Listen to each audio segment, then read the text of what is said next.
May 26, 1988. So, Helen, would you tell me where you were born and when, and a little bit about your own life?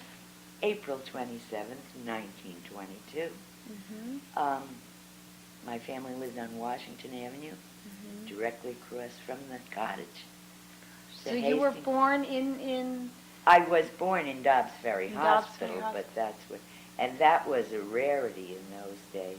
Most women had their children and had midwives, and their children were born at home. My mother was a modern woman, apparently. I was born in Dobbs Ferry Hospital, and the year that I was born, they had what they called the new wing of the hospital. And my mother was the only one with a newborn baby at the time. They had a dedication ceremony for that 1922 building that they built. And it was April, nice weather. They took her outside for the dedication ceremony in a wheelchair with the infant, and they put my footprint in the cornerstone of Dobbs Ferry Hospital.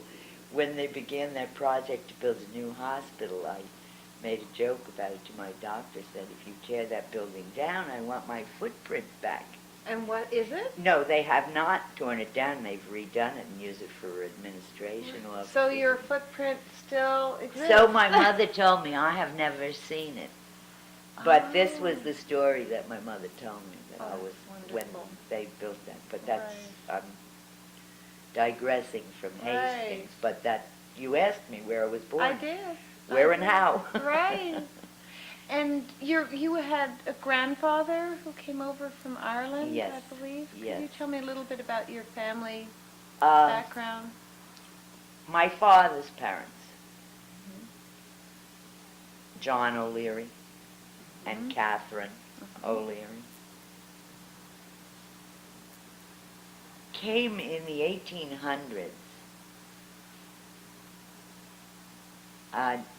I don't know exactly what year. I recall seeing his citizen papers, which said 1888. Now, I don't recall if that was the year he arrived in the country or the year that he became an American citizen. And those family papers were lost. We did have them. My father's sister had them. And when she died... You tried to get them back? Yeah, they're not accessible? No, I don't know, though she died 15 or more years ago. And she had all of those O'Leary papers from Ireland, and they've gone to us, which is too bad. But they came. My grandmother O'Leary always told me, I spent a lot of time with her as a child, and she always told the stories about coming over on a sailing ship. And her knockout of a comment on the conditions of immigrating in those days, which we've all heard of, how terrible the conditions were. But I remember one time when I was a very young school child, sitting at the table doing my homework, and whatever the subject was, I don't recall, but I remember her saying, you know those pilgrims there in your school book that you're studying about? I hear tell they came over on the Mayflower. Doesn't that sound pretty? Well, your granddad and I missed that boat, so we come over on the Stinkweed. Is that really the name of it? No, that was her version. That was her version of the conditions that she came over on. But she compared that with how pretty it would have been to come over on something that sounded like the Mayflower. I don't know what ship she came, but she always said she came on a sailing ship. And they came into New York and lived a short time, I don't know how long, in New York City. Apparently there were people they knew, because they always had somebody to come to, when they came. And I don't know how long they lived in New York City. It wasn't very long. but they wanted to get out of the city. They were farmers, and they didn't like the city. Mm-hmm. So, of course, they came way out in the country to Hastings, which Way was out the way out country, in the sure. country in those days. And my grandfather became a policeman, I believe, in Hastings. I believe at one time he was the only policeman in Hastings in the very early days. Do you know when they settled in Hastings? I don't recall, but my father was born in 1895, and he didn't recall living in New York City. Now, whether he was born in New York City, I'm not quite sure. But he never had any recollection of living in New York City. Right. He only remembers growing up, remembered, Yeah. I keep, like he's sitting here, I say remembers. Yeah. That's the way I feel about it. Oh, that's wonderful. He never had any recollection of living in New York City, and he Mm-hmm. had an older sister who never spoke of living in New York City. So it must have been, his sister would have been born about 1892, and she grew up in Hastings, probably 1890, or in those early 1890s anyway, I would guess. And do you know where they settled in Hastings, where they lived? The only place, now, they may have lived in other places, I'm not sure, but the only place I know that they ever lived is in the building which was, for all my growing up years, on Main Street, which was the First National Bank building. Oh, right. The bank was on the street level, and there were apartments. There was an apartment above it, and there were two apartments behind it, with a back entrance. They still are, aren't But they? yes, it's Yeah, exactly the same. right. It's exactly the same, but that's where they lived, and all of that land to the east of that building, going up Main Street, all of that land was just open land and trees, and since my grandfather, although he was a policeman, was basically a farmer, he could not see that land go to waste, so he had a tremendous garden there. He had to grow his potatoes and all kinds of things. He had chickens. So did he I own remember that property up there?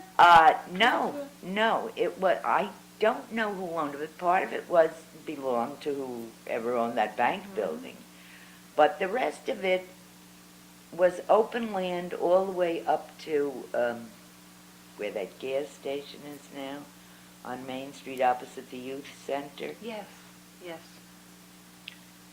And right up to, there was a fence which started the property, which was Christie's estate. There was a brook that ran through there, but that was all open land even when I was a kid, because that's where we played. But my grandfather died in 1925. Right. So, it was early 1900s that he raised chickens. I remember the chicken house being there, because when he died, we moved from Washington Avenue in with my grandmother. So you were, the first home you knew was where? Washington Avenue. Washington Avenue, not on the Main Street. No. They lived on Main Street, Yeah. you lived on But I was Washington. only 3 years old Right, when he died. Yeah. Mhm. I have vague memories of Washington Avenue. I know the house. I remember the house. And, vague mememories of the apartment that we lived in, but, little flashes at that age. Right. But I lived all of my growing up years in that apartment over the bank. That's fabulous. And when did you move from the apartment over the bank?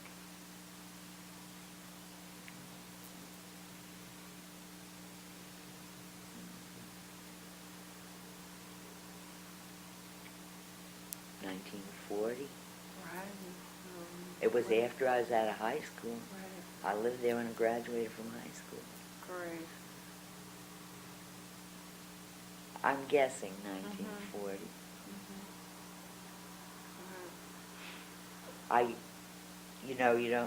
You don't know in advance that you should remember everything. Oh, listen, I mean, people ask me, when did you wouldn't start to walk? Well, Or I'm whatever. pretty good because I have this trick about connecting things with other things. Good for you. And, by ages and dates, and I connect one event with another, and I can figure out what year it was. Usually I can get pretty accurate. But, as I say, it must have been a very happy kid because I don't regret not living anywhere else. And if I could sell this house tomorrow and find something suitable, I would go back to Hastings. Oh, we'd love to have you. I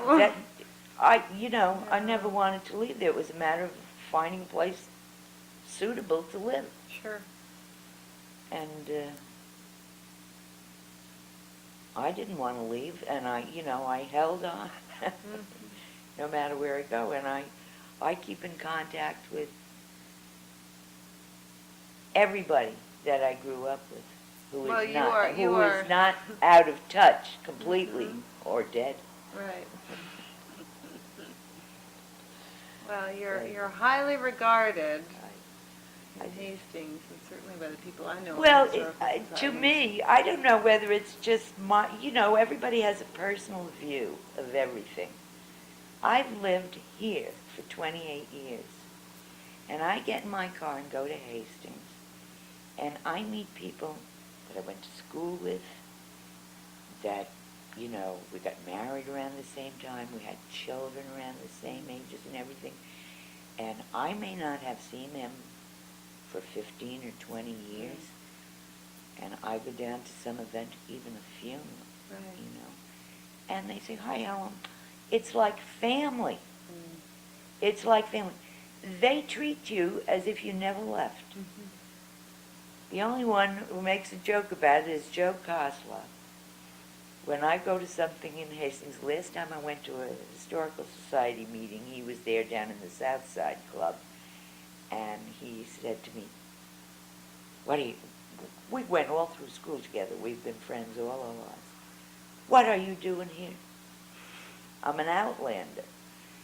He said, "It's a good thing Squatty Gorman died. He'd never let you back in. If you left town, you were off his list." Who was he? He lived, just a friend? Joe Koslow, you mean? Yeah. He's a friend Oh. who lived in Uniontown, grew up in Uniontown, still lives in Uniontown. And we were in the same class in school. We went all through high school, graduated from high school. And, we're friends. We may not see each other for 2 or 3 years at a time, and we lived in, we don't socialize. We are friends.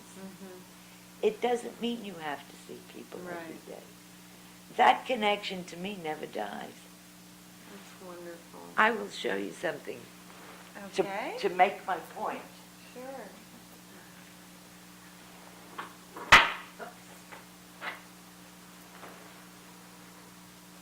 I went to school with a girl named Irene Chick. You published a picture of her father recently in one of your historical society bulletins, Joe Chick. She lives in Connecticut. Sometimes I don't see her for 20 or 25 years, and I hadn't seen her because she went away from here. But we grew up together, we went through school together, we were friends, we never lost each other. But I hadn't seen her in so many years. The day of my 65th birthday, the doorbell rang, and I went to the door, and here is Irene Chick. That's her maiden name, of course. Yes. I would know her anywhere, after not seeing her for maybe 25 or 30 years. We write to each other, but I hadn't seen her. She said, "Happy birthday." Oh. I said, Irene, you'll give me a heart attack. How Right. do you remember it's my birthday? She came in. We couldn't stop talking, of course. Right. She gave me this wrapped in tissue. She said, I brought you something for your birthday. Memories. No. She said, do you remember this? I said, do you recognize this material? I said, absolutely. That's a scrap from my prom dress when I was 17. No. So she made this out of your prom dress? I wanted to go to the prom. This was Depression years, remember. I was lucky I had a pair of shoes. Uh-huh. If you went to the prom, you had to wear a long dress. I didn't have a long dress.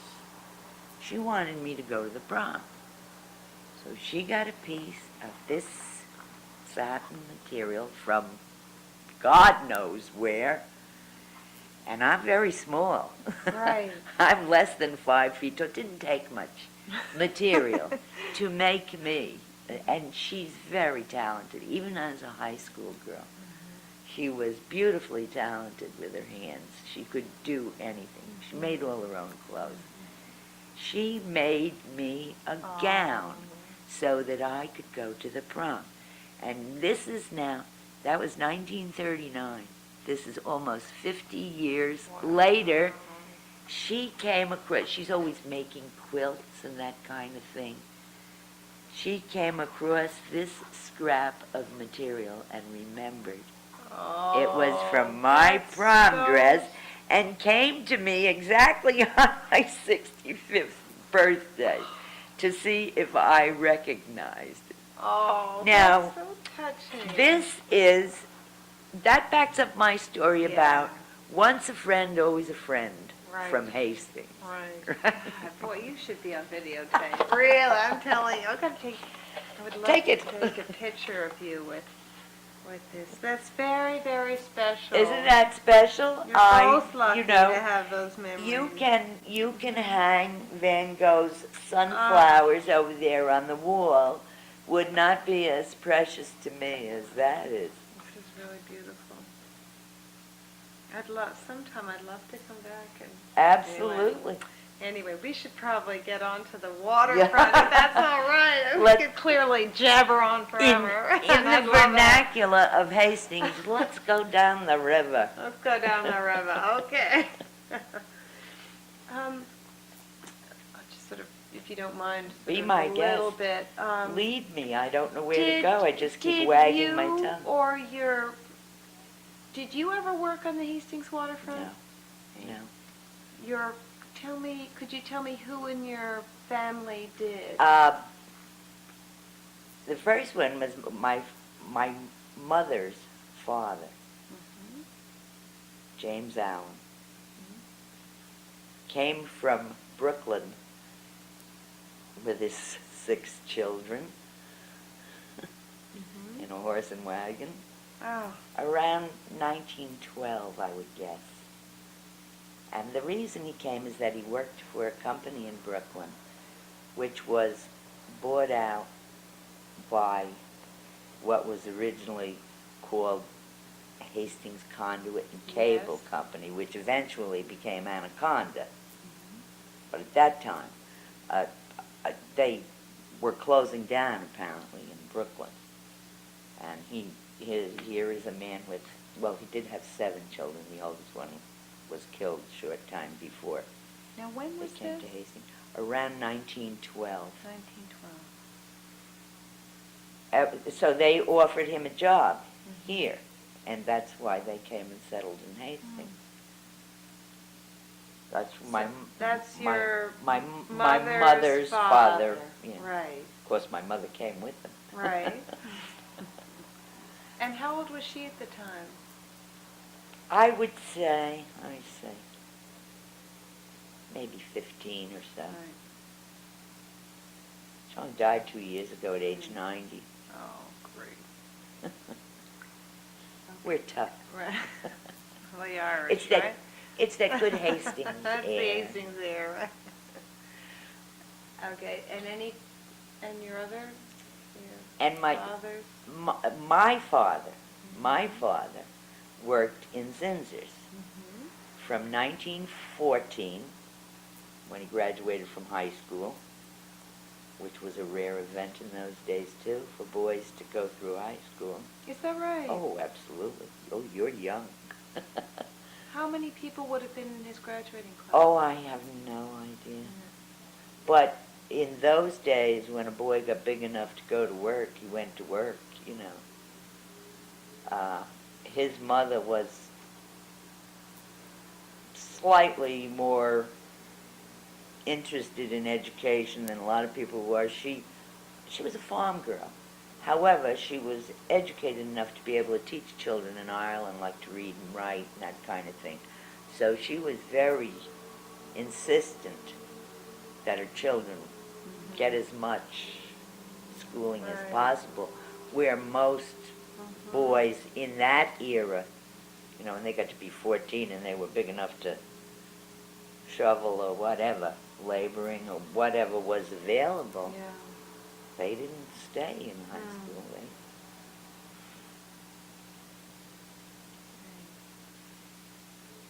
And he did. He worked 1914 to 1960. He died in 1960. And he worked the entire time. Absolutely. He died about 4 months before there was going to be mandatory retirement. You know, before that law where they can't force you to retire at 65. Right. He would have been 65 in November. He died in March, the previous March, and was absolutely sick about it. About retiring. He did not want to retire. He had spent his whole life down there. So it was a forced retirement? Yes, it was going to be. When he hit 65, that was it. In those days, they forced you to retire. And no one, even the manager, no one over 65 was able to maintain Not then. positions. After that, they, you know, the laws have changed. They can't. No. If you're capable of doing the job, they cannot force you to retire. But at that time, they could. That was 1960. And what did he do there? Good question. All kinds of things.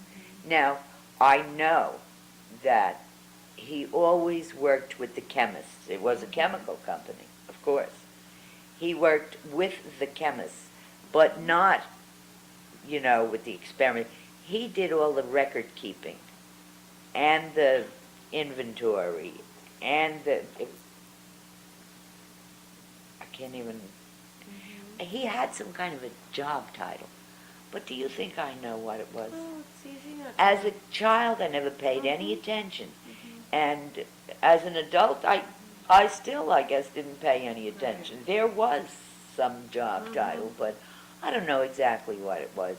But he always worked with the, you know, whatever, recording the experiments, whatever record keeping there was connected with the laboratory and the chemist is what my father did. In addition to that, he was somehow involved in the distribution of the payroll and that kind of thing, because he knew every man in the place. Right. Why not?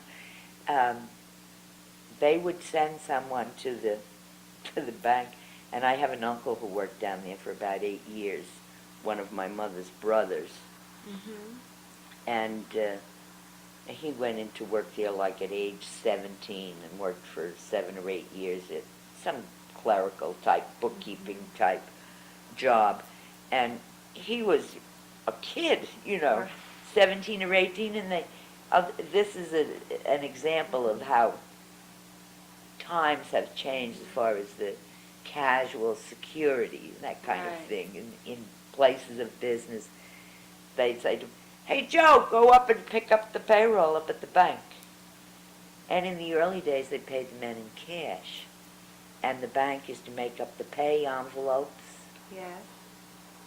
and, with the names on them and everything, and somebody from the company would go, they would send him up in Dr. Zinzer's car.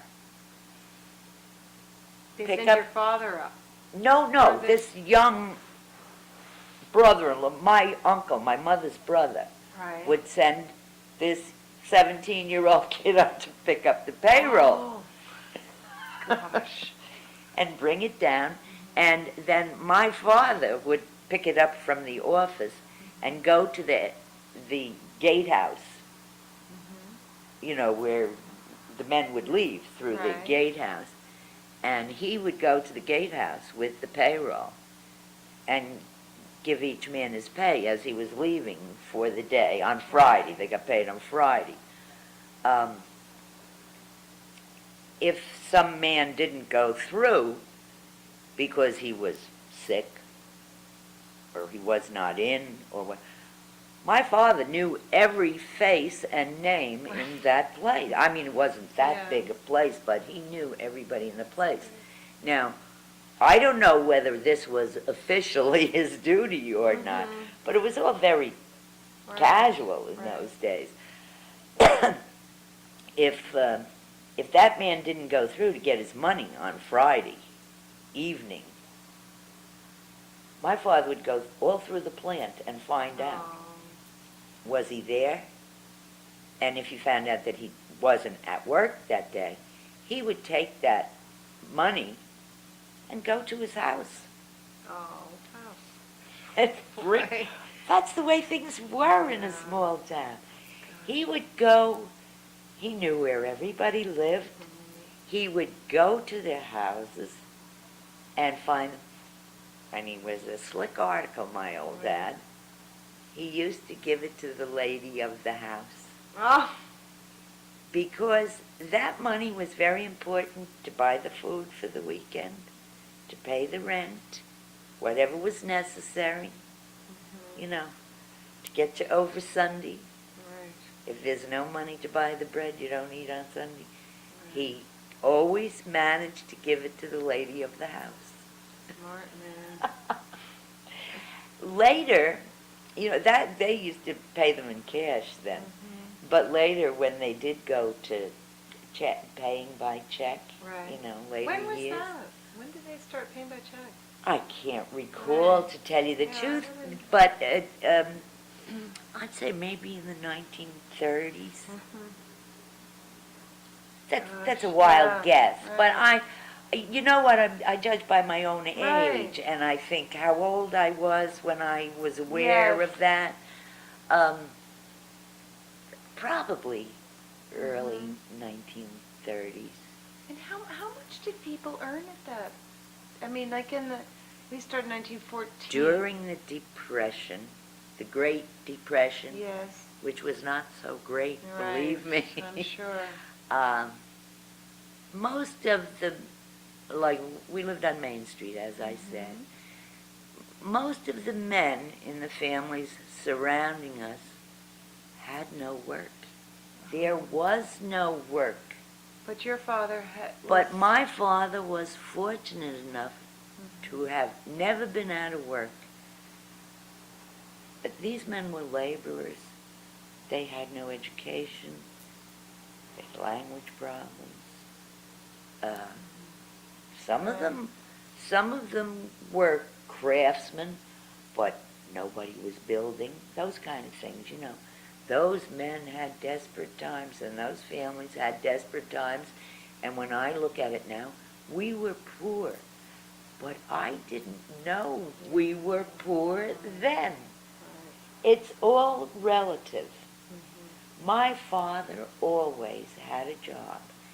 And I don't know what years these were or anything, but probably in the 30s, I have somewhere in my head the idea that my father made about $30 a week. He had 5 children. And we never went hungry. Great family. We didn't have, we didn't have what everybody has now. But I reiterate that I never knew I was poor. I never knew I was poor. But he was so, that was, working, that job in Zinzer's was his whole life. He walked to work every day of his life. He walked home from work every day of his life. He never owned a car. He never drove a car. He didn't know how to drive a car. He wasn't interested in owning a car. He lived his whole life in Hastings. Did he ever go, say, into New York City, or did he? Probably a lot of people. Well, only when necessary, not for Right, entertainment or right. anything. He had, as I say, he had an older sister who was married to a New York policeman who eventually became a New York detective. They lived in Staten Island. They had a house in Staten Island, which was like farmland, all farmland then. And they had no children. And so they kind of Yeah, the five favored of you me, were. me especially. So I used to go down and spend summers with them. And of course, my father took me down there. And we went on a trolley car. Oh, as I was saying, will I continue? Sure, and then I'll ask you more about the job situation, his job. Yeah, yeah. Well, Sure. that was my father's only reason for going through New York City, was to take me trolley car, subway, ferry boat to Staten Island, so that I could spend vacation with Aunt Daisy. But never to go to the theater or that kind of thing. Well, actually couldn't afford it. I think he would have enjoyed it, but because he was very fond of music, operettas in those days, and very fond of that kind of thing. But it was just not a thing that was possible to do in those days. Can I ask you a little bit more? Well, two questions. One, is he the only person in your family who worked down in the waterfront? My grandfather, Alan, Okay. and my father, Thomas O'Leary, whom I've been talking about endlessly. Right. Yeah, and that's John. No, John's No. the right. My father's name was Thomas. Thomas. Okay. All right. And are those the only? And as I say, that uncle, my mother's brother, Joseph Allen, worked down. He's the one who told me about going for the payroll. Going for the payroll? Going to the bank so for to the pick up payroll. right, yes. Joseph Allen. He worked there 7 or 8 years in Zinzer's. Would you mind if we just went through each of them and if my you guest. would describe your grandfather's work at the waterfront as you remember As I it to say, be? he came from Brooklyn Yeah. and accepted a job here Mm-hmm. because he needed it, I'm sure. And as far as I know, he was some kind of a shipping clerk. Mm-hmm. That's all I know about the work that he did there. Again, he worked there until he was old enough and it was necessary for him to retire. I mean, required that he retire. Do you know when And that was? I was trying to think. I really don't know. But after his retirement, they did employ him on a kind of a part-time basis as what they called a night watchman in those days, which would be like security now, but the security was a joke, you know. Right. I cannot recall. I don't have any recollection of when he retired. I only remember him, and I was quite young, being home. Right. Like not going to work Yes. anymore. Yes. I don't recall his going. Mm-hmm. Must have when I was really young, but I don't recall it. Right. No, this is the other The other one. grandfather. Oh, the other grandfather. Gosh, I'm sorry. I was 3 when Grandfather O'Leary O'Leary died. John O'Leary. How can you Right. not keep track of my family like this? I know, I'm sorry. Okay.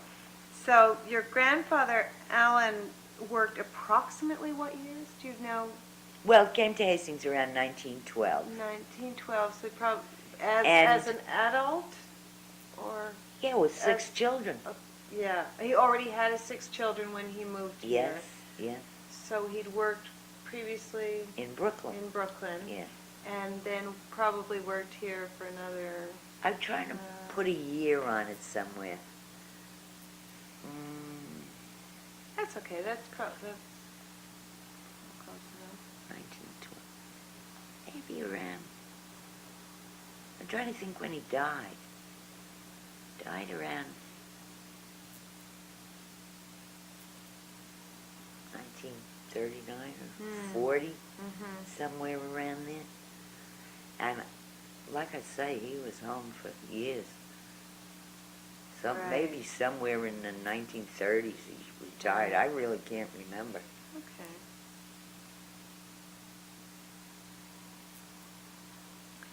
And then Tom O'Leary's? That's we my father. discussed, yeah.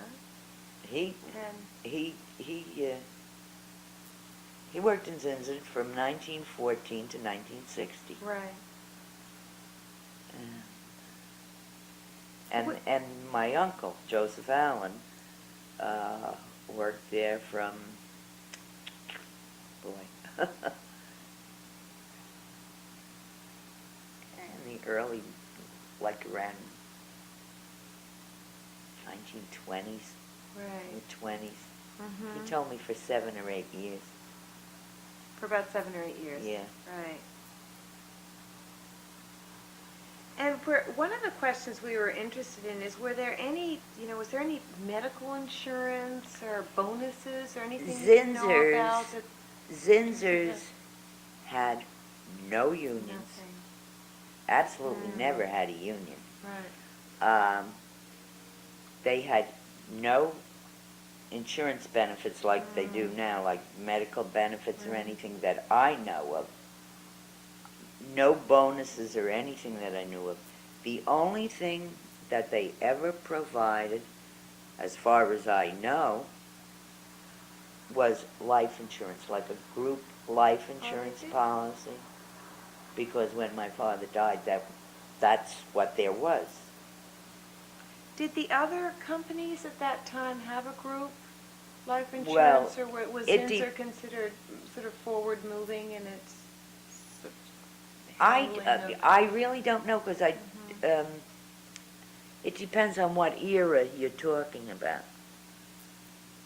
Probably in the very early years, what eventually became Anaconda wasn't so big on benefits either, but as time progressed, I think they really did provide good benefits.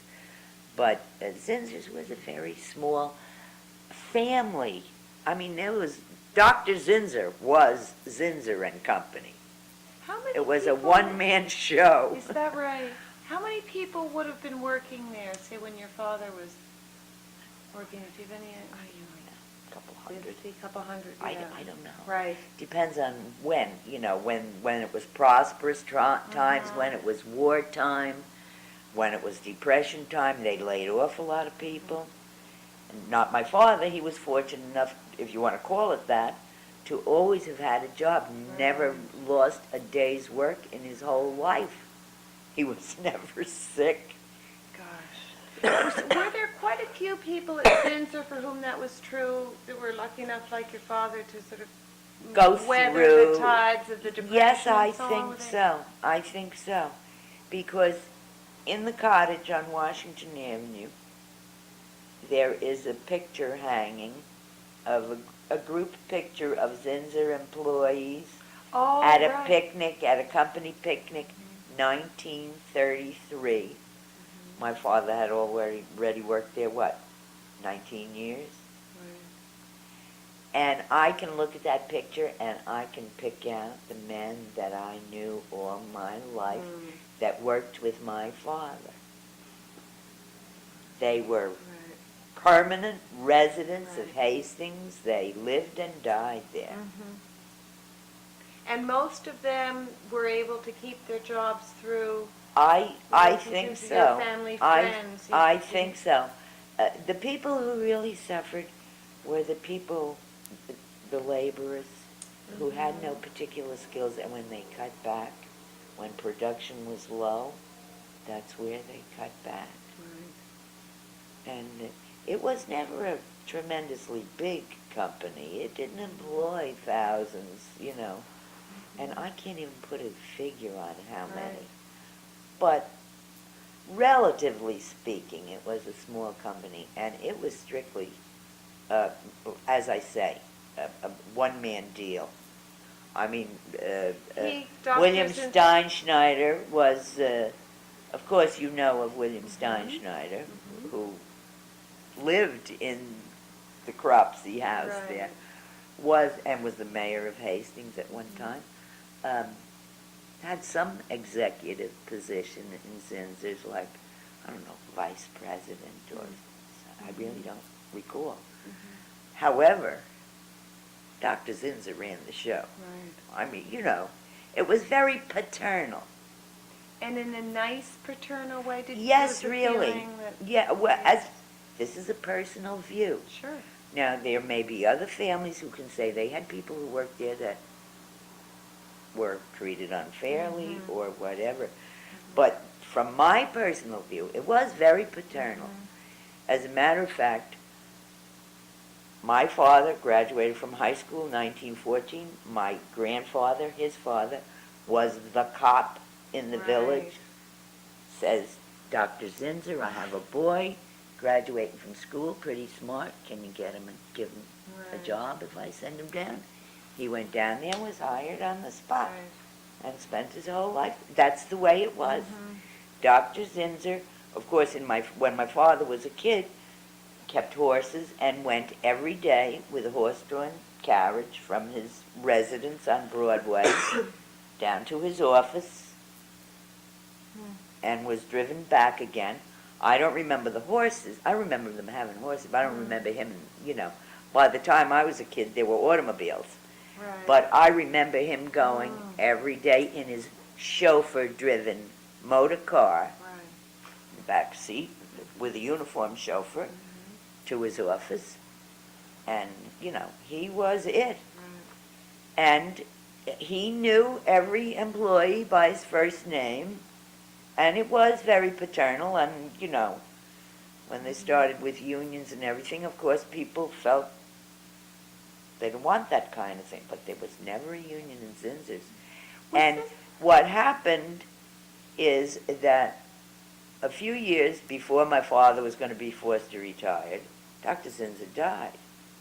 Then the company went into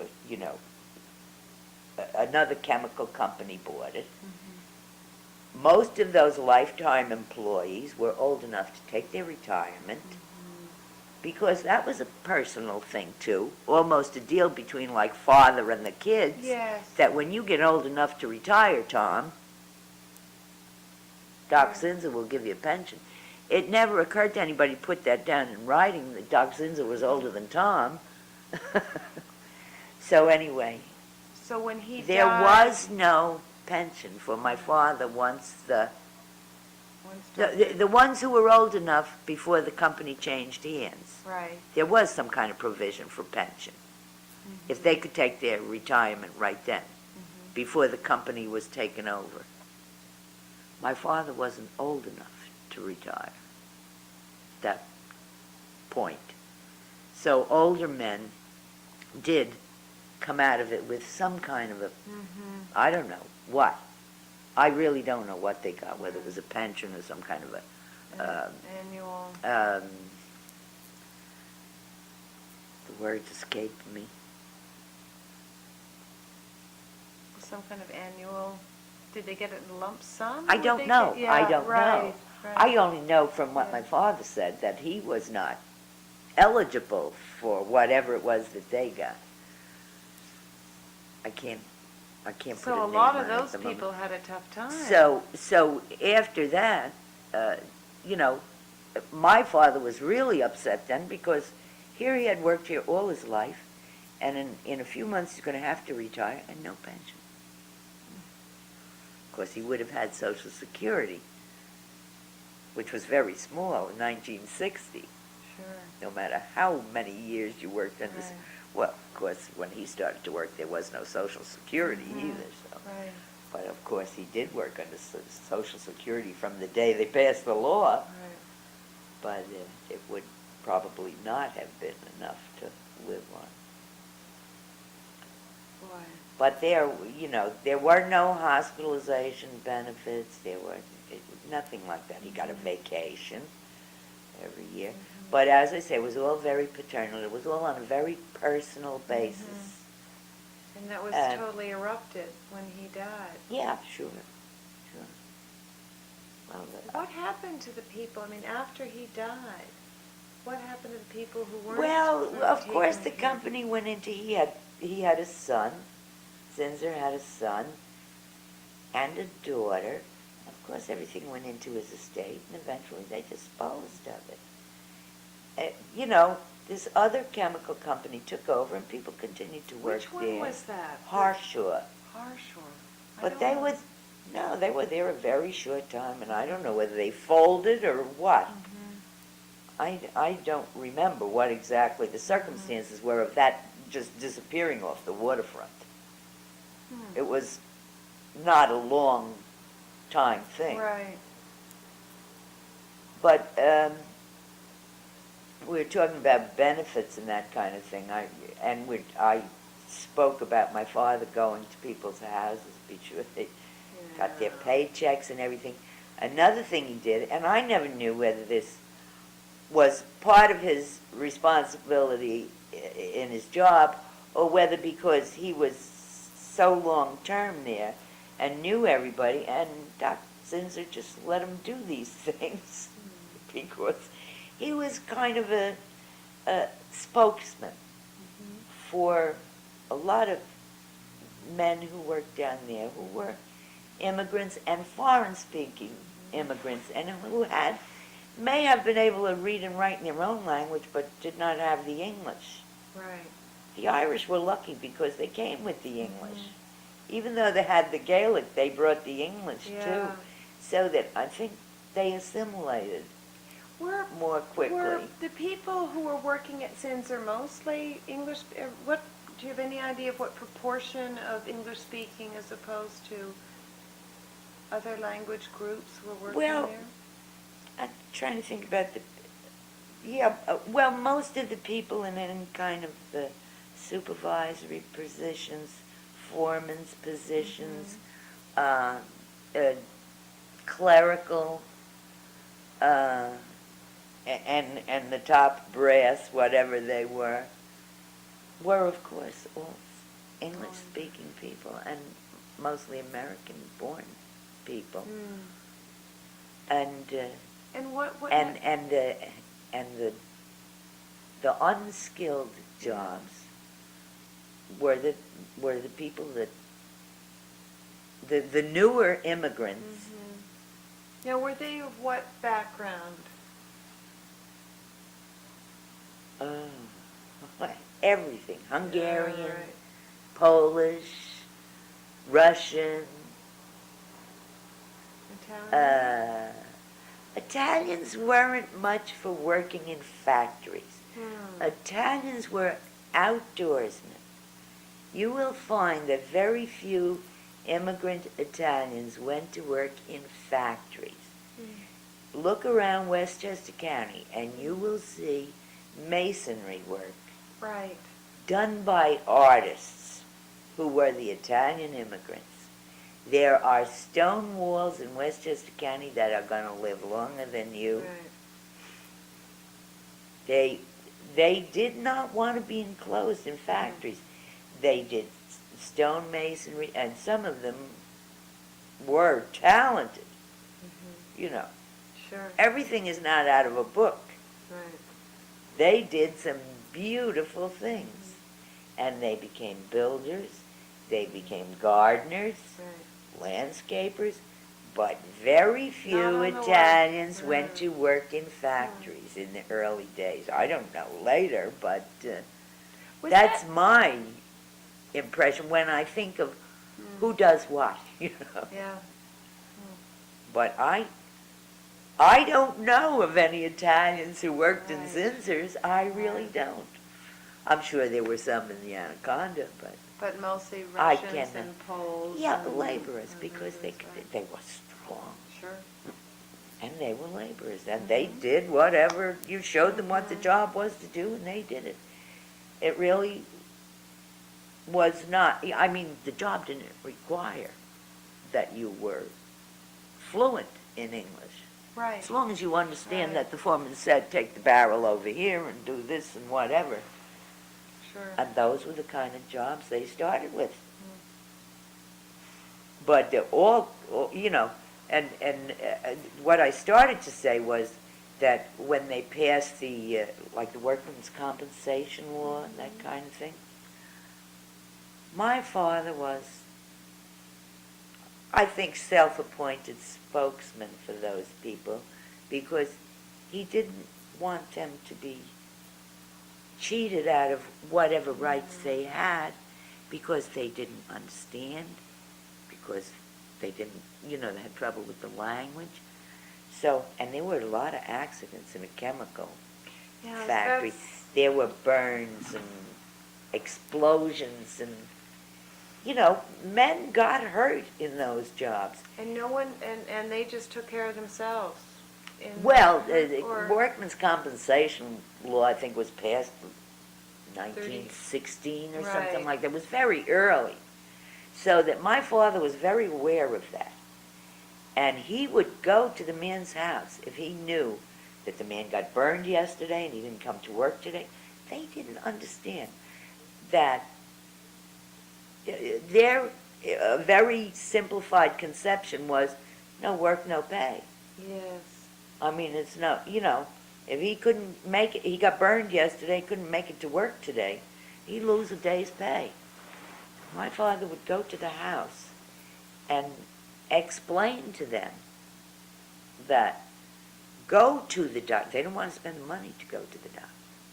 Go to the doctor and have the doctor treat that burn because you will get paid for it. It will be paid for. And that was very difficult for him to get across to them.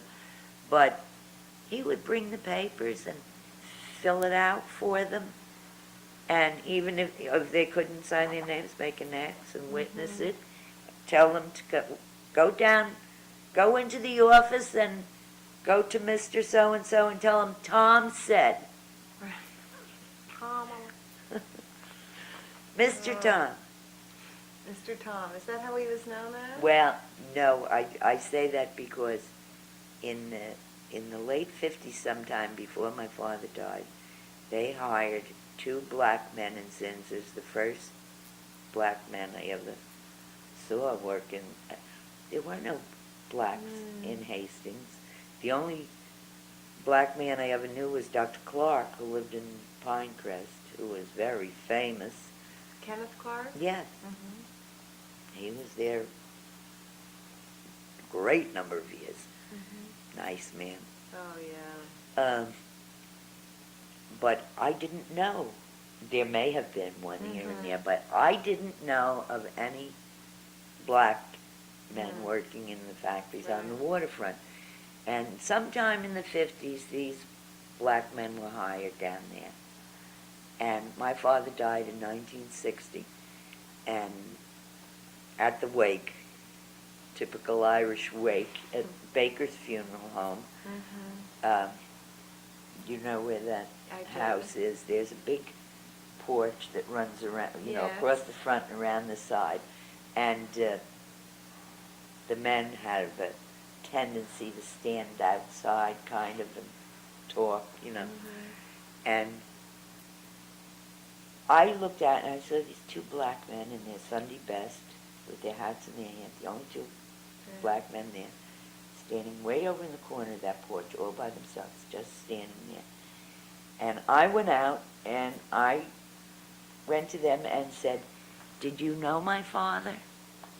You know, I'm Tom O'Leary's daughter. Did you know my father?" And they said, "Yes, ma'am, we work in census." And Mr. Tom looked out for us. Oh. And I said, "Come in, please, and meet my mother and my brothers and my sister." And they said, "Oh, no, we don't want to interfere with the family. We only want to pay respects to Mr. Tom." Would not come in. They, in those days, that was a tremendous sign of respect to my father, as far as I'm concerned. They were the only black men there. And they kept themselves away from everybody else. And I went inside, got my two brothers, and I said, "There are two men outside who worked with Daddy, who've come to pay their respects. And you go out and persuade them to come in and meet Mom and the rest of the family. I want everybody to see that these men respect my father." And my two brothers went out, and it took them a while. They coaxed them in. They were very timid. Yeah. They felt so out of place in that small town. They didn't live in Hastings. They lived in Yonkers and traveled up every day to work in that factory. But those are the first two black men I ever knew work in Hastings. And my two brothers came in, escorting them, one on each side, and took them around and introduced them to this enormous Irish family. I love it. And would not let them go out and stand alone in the corner. Insisted they sit down and talk. And the brothers sat down and talked to them about my father, and they said, "Mr. Tom." That's what made me say Mr. Tom, because they called him Mr. Tom. And other, immigrants who knew my father, who worked there, some of them, I didn't know who they were, but they recognized my father's children. And I remember as a teenager being anywhere in the village, and older men, like Polish men, Russian men, and that, men always wore hats in those days, even if it was midsummer. They would be shirt sleeves, but they always wore hats. And I would pass men on the street, older men, who would tip their hat to me because I was Mr. O'Leary's daughter. O'Leary. They could not get that O'Leary out with their accents, But, at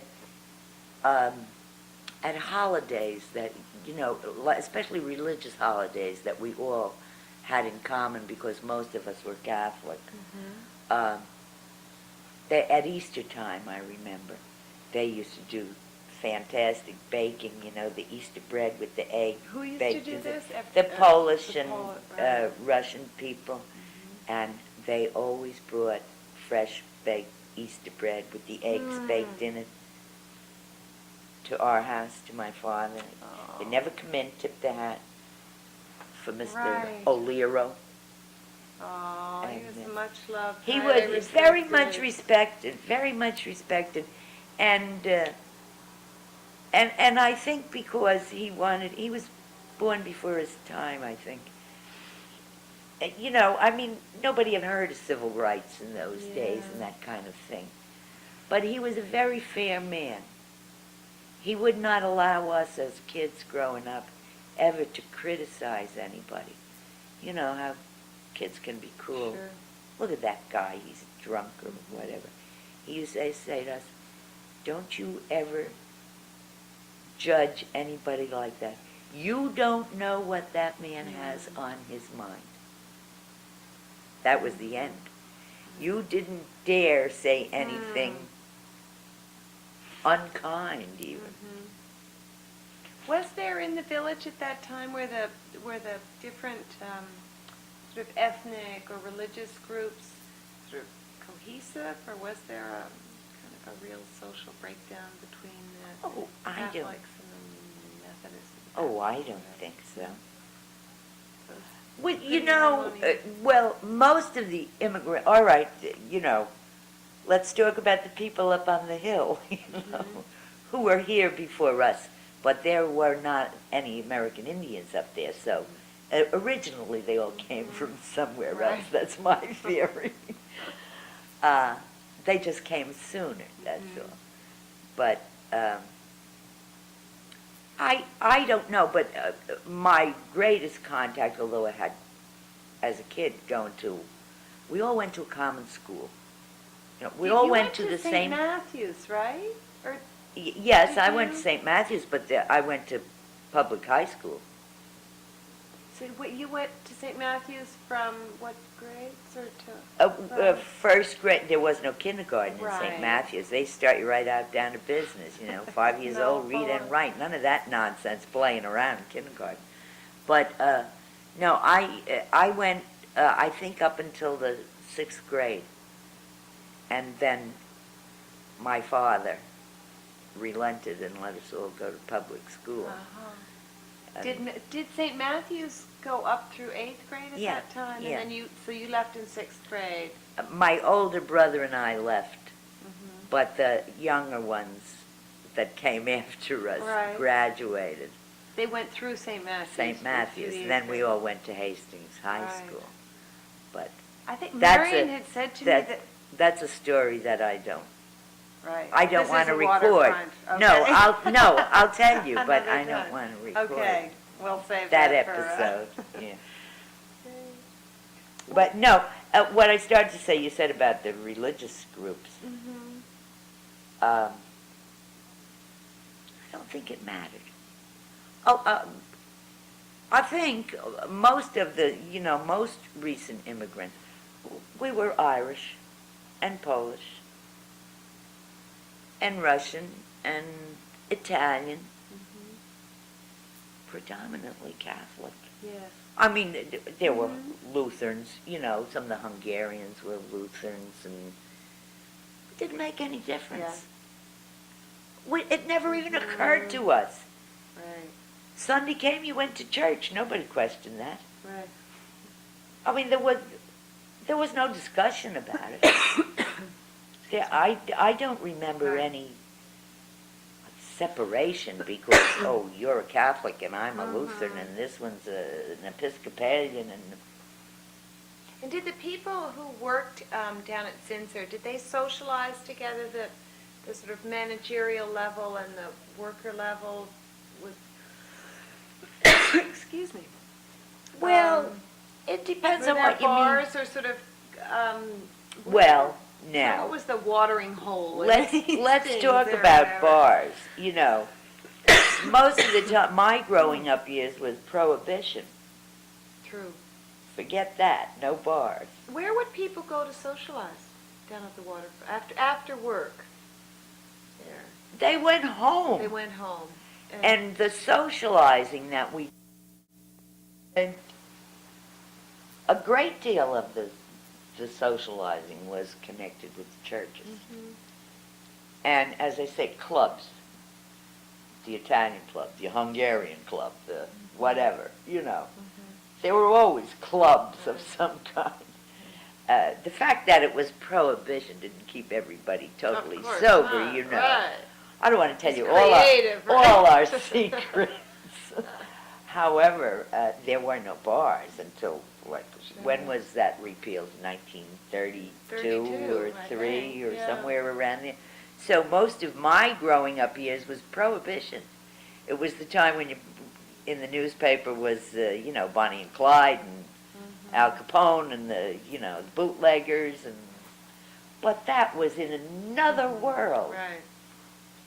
And did the people say at Zinsser develop a kind of kinship amongst themselves that, as opposed to the other factories in town? I mean, was there a special camaraderie amongst the Zinsser people, or to what extent did they all mingle? I think Or did it matter? I don't think it mattered. Of course, the people that you work with, you spend more time with, you know better, you know more about their lives. You know if there's a problem. You know if somebody's sick. If you work with them every day. Right. That's you know, a foregone conclusion. But I don't think there was any like, oh, you work in Zinsers and I worked in Anaconda, and Right. I don't think it So made any the difference. socially. We were a community, and if you had a job, God bless you.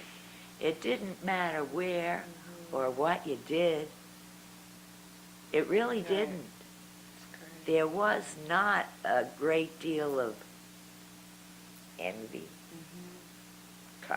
that I know of. Maybe I grew up with my eyes and ears closed. I don't know, but you will get other opinions from people who felt discriminated against, maybe, or, you know. At Zinsser? No, I mean in the Other community felt that, you know, were looked down on, or, you know, because of where they lived, because of where they came from. But I must have been a really stupid kid because I never felt that way. I had friends all over town, and some lived in big houses, and they didn't care that I lived up over the bank. And I sure liked their big houses and would have liked to live in one, but it didn't keep me from being friends with those people, you know. But I don't know. Some people didn't feel that way. Was it sounded like Zinsser had with Dr. Zinsser, had a special sort of closeness and a paternalism within, a healthy paternalism within the work environment there. Was that true with other waterfront industries? Well, there was only Zinsers and the Anaconda, and there was the pavement company, they used to call it. I have very little recollection of that. Older people may tell you more about that than I can recall. And I had no personal connection with that. So that there were no stories in the family that I can recall anything about the pavement company. Of course, I know the pavement company. I even recognize those octagonal blocks or whatever that are all over town. Everybody paved their driveways with them. But I don't know anything much about and that was it. What else was on the waterfront at that time? I think, as far as I know, it was earlier, you know. Sugar, that was in the 1800s. Right. I do remember we used to call the sugar pond, that pond under the bridge. Oh, that was known as Sugar Pond? That was known as Sugar Pond because that was originally connected with the sugar house or whatever it was down there. And I grew up, kids like me grew up calling that the Sugar Pond. I don't know what they call it now. But there was a house there. Right under the current bridge, the Warburton Bridge. You know where the pond is? Sure. Under the bridge, if you look east. I do. Away from the river. It's all polluted right now, I understand, but it was nice. There used to even be ducks in it. There's But still some on the opposite side of that, like facing toward the river, was an old house. And there, in your Historical Society records, you have a picture of Cotlett's boarding house in the 1800s, where working men who came there for jobs, you know, used to live there like a rooming house. Is that opposite? And when I was a kid, that house was still there, and there was an old woman who lived in there, and her name was Mrs. Cotletz, Mary Cotletz. She had a son, Freddie Cotletz, and a granddaughter, Margie Cotletz, that I went to school with. And that was the Cotletz Hotel, or boarding house, whatever they called it. Was that then opposite the Cropsey? On the other side of the Down pond? in the ravine. Yeah, in the ravine, but if I've got my back to the river, Yes. All right, and I'm looking up, and, Yes. and there's the bridge, and here's the pond, and up here is the Cropsey Mansion. Yes. Is it on the left side there? No, no, those houses are still there. No. Right. The house is gone that I'm talking about. And where was It was beyond, you're Beyond. looking at the pond. Yes. It was on the other side of the I pond, see. facing you. Got you. So facing the river. Right. And how long was that there for? All of my life. I don't know when it Oh. fell down or they tore it down. It was Oh. after I left Hastings. I don't know when they tore it down. And it was a It boarding house for a temporary quarters? or Sure, you've for got the- all that information in the Historical Society. They had that picture on a cover of Mhm. one of the Right. I one just of didn't the know about it myself. issues, yeah. Right. But no, what I'm saying is that Cotlet's family was still there. Mrs. Cotlet's was an old woman when I was a kid. Mhm. And then she had a son, his name was Freddie, and he left Hastings, but he only died about 6 months ago. I saw the obituary column in the newspaper. He was, in this past year anyway, he was 79 years old at the time of his death. And he had a daughter, Margie, that I knew, who would have been around my age.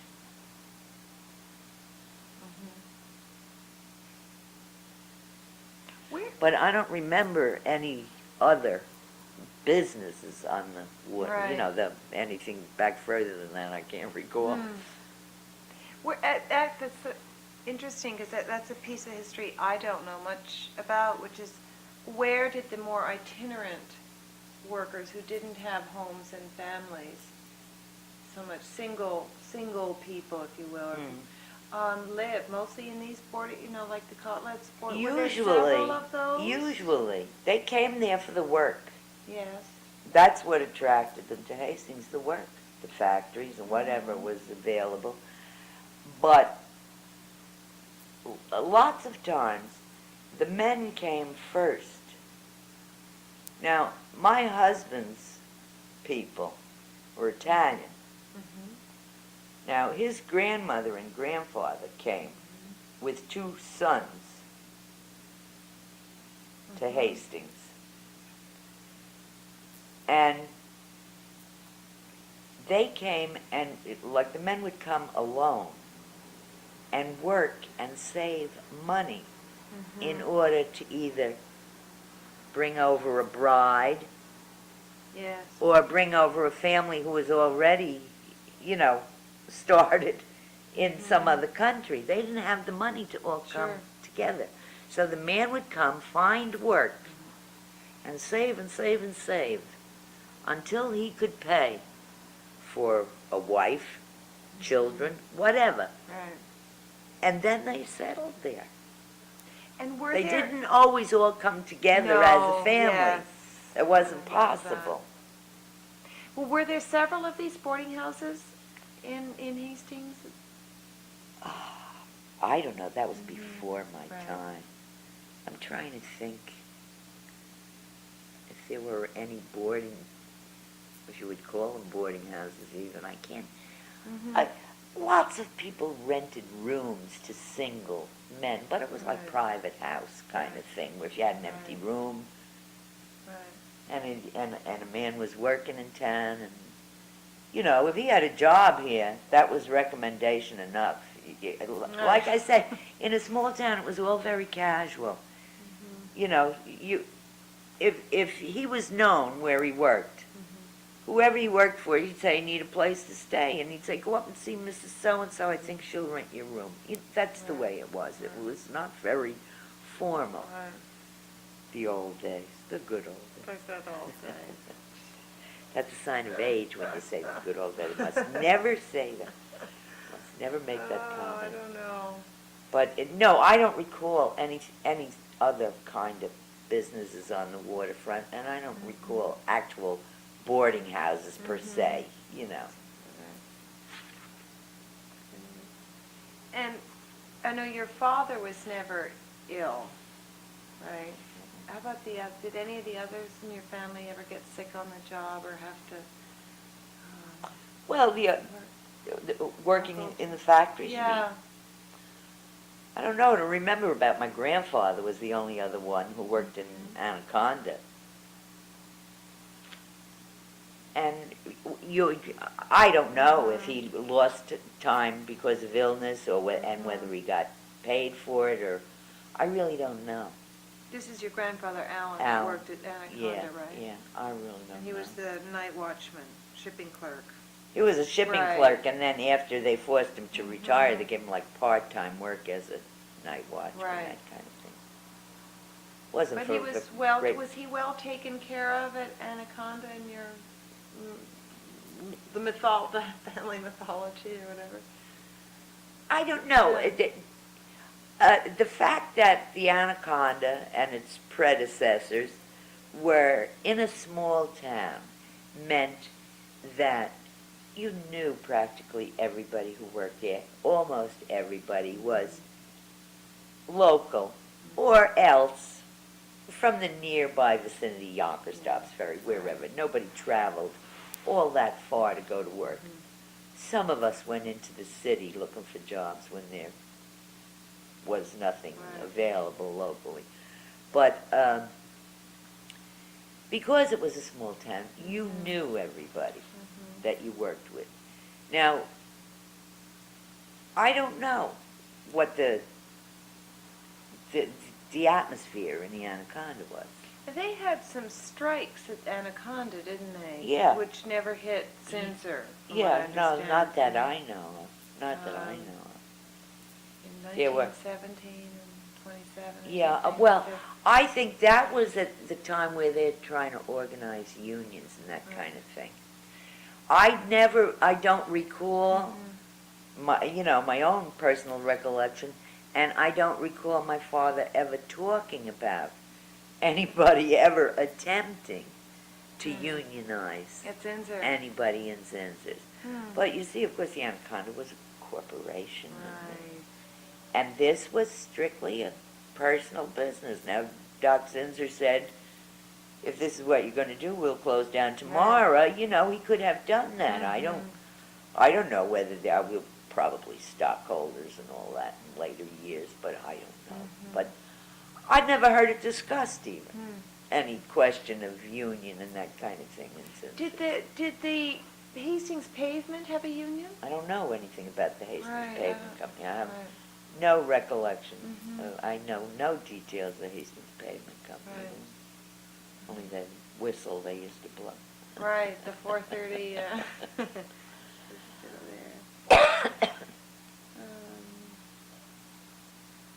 So did you? Oh, I know that I was fascinated by the possibility of gas being made at Zinsser during the Second World War. My and there's understanding- sort of underlying rumors of this. Well, my understanding is that, yes, for World War II, Yeah. excuse me, World cancel War that. One. World War One, they manufactured mustard gas, whatever that is. Yeah, I have no idea what mustard gas I know. is. My grandfather was poisoned by mustard I've gas. read of it and its consequences, and it was used in World War One. And my understanding is that they did produce either that itself or whatever components, chemical components they needed to manufacture it. I don't know whether they actually manufactured the whole product Right. here, but whatever was necessary, I don't know. But I think that's quite true. My father was there then. He was never hurt. I mean, there was no chemical fumes. I mean, Well, was he never- didn't yeah, work right. in there. He No, didn't he work was in the different. laboratory and that. He didn't work with He that wasn't stuff. exposed to that. He was a white collar man who never wore a white collar, I mean, they dressed very casually down there because it wasn't, all steel and glass down there. And The was white it guys down there. was it during the Second World War, the first? When actually it was considered a sort of a war zone down there. That you had to have a special pass to get. Oh, in into either the, war.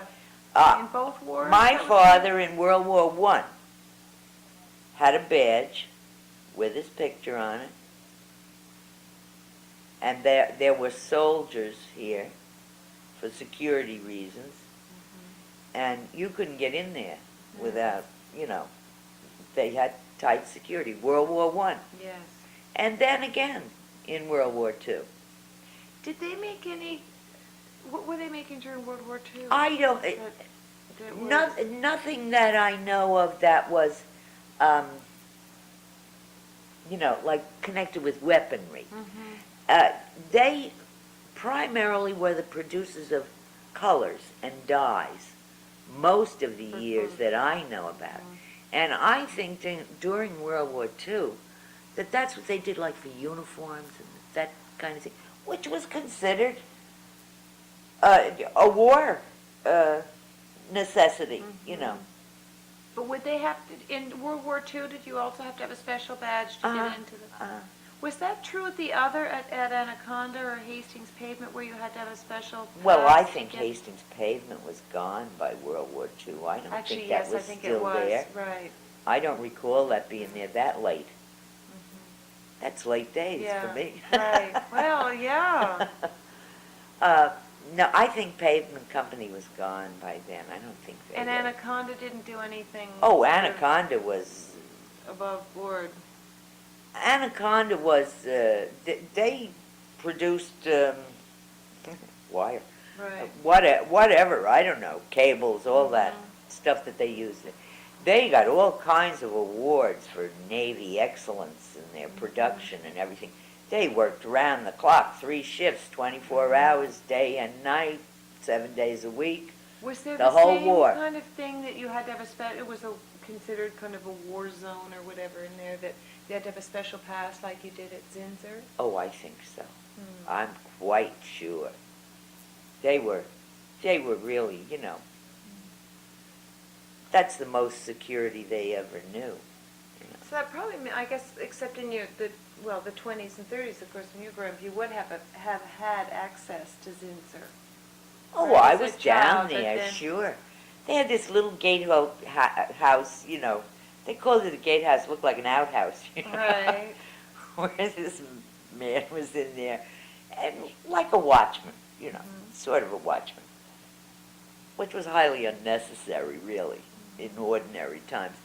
But a little shack, and he used to putz around, and he had all these beautiful flowers planted around the gatehouse. In his spare time, he was bored. He used to plant little things, and there were always beautiful flowers around that little old shack that was a gatehouse. Did you used to go down there as a child? Not frequently. I recall being down there, but I have very little recollection of even what it looked like. I mean, it was pretty crummy looking, I don't, there was no occasion unless my father just took us down at one time just to show us where he worked or something. But there was no reason to go down there. Did they ever... Dad just went to work in the morning, come home at supper time, that was it. Who paid any attention? How did he get to work? He walked. You walked. And what were his hours? 9 to 5, 9 to 5. just like Dolly Parton. Right. I wish I could say that for my husband. Oh, gosh. So, 9 to did 5. they have, like, any kind of family picnics or outings or use They didn't have, usually not family things. The- Just the the work, employees. right. I don't recall ever going to anything like that. Surely would have gotten in once in all those years, Really? 46 years or whatever. I don't recall them having family type things. And in later years they didn't have any at all. It was when I was small Right. that they used to once in a while have a picnic. Oh, they would have because I thought I'd heard about Well, some that's picnics that picture that's hanging on the yeah. wall down there. That was some kind of a picnic. They were big on playing baseball in those days, So would they... Just like now, men who work together get together and get up a ball Right. team and that kind. It was no different. Did they have like a Zinsser team and a pavement team, or No, did just it sort was, of pick up? No. I tell you, this generation is organized. We were not organized. You just did everything spontaneously, very spontaneously. I'm going to ignore the phone. I left the answering machine on so it wouldn't be interrupted. Oh, thank you. Well, as a child, did you go down and picnic or use the waterfront? Of course. Where? You,